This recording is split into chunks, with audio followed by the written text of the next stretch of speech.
sitting progressions that I wanted you to take away from this stuff. So we did our last session. Basically, I want you to learn how to do some of these things, practice these at home, and just roll through these slowly. All right, so at home, you're going to be starting on the ground. We talked about how cross sit's one of those things that we can work to get our trunk engaged, get our chest tall, and then work on rotation of our hips. So there's this position that you can start with. This will be easier for you. This will be a good warm up.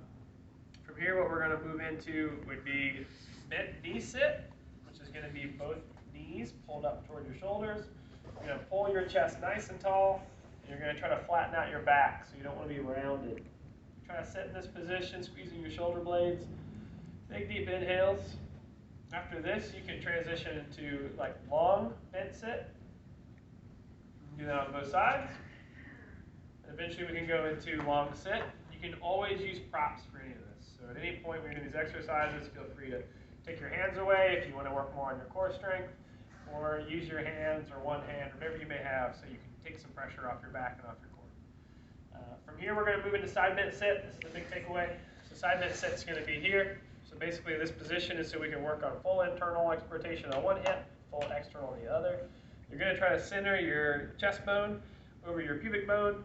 You're going to try to make sure that you can try to keep those in a good vertical alignment while you're in this position. Ideally, gold standard is you can get both cheeks on the floor. That means that you've got good rotation both sides. If you feel like you have to prop away from it, that's fine. Just go ahead and slowly sink toward the hip. And then once you've got a stretch for about 10 seconds, transition to the other side. And we'll do the same thing. Don't be surprised if you have asymmetry. If one side's harder than the other, that's okay. Work toward it. Start to press into that hip, so that way it stretches out. So you'll start with 10-second holds, then we'll switch through maybe for a minute or two, and then you'll eventually work on transitions being part of the exercise where you're just rolling back and forth a little quicker, so that way you can start loosening up your hip joints a little bit more. Out of this position, you can start to work a couple other stretches. Stretches will be a forward fold.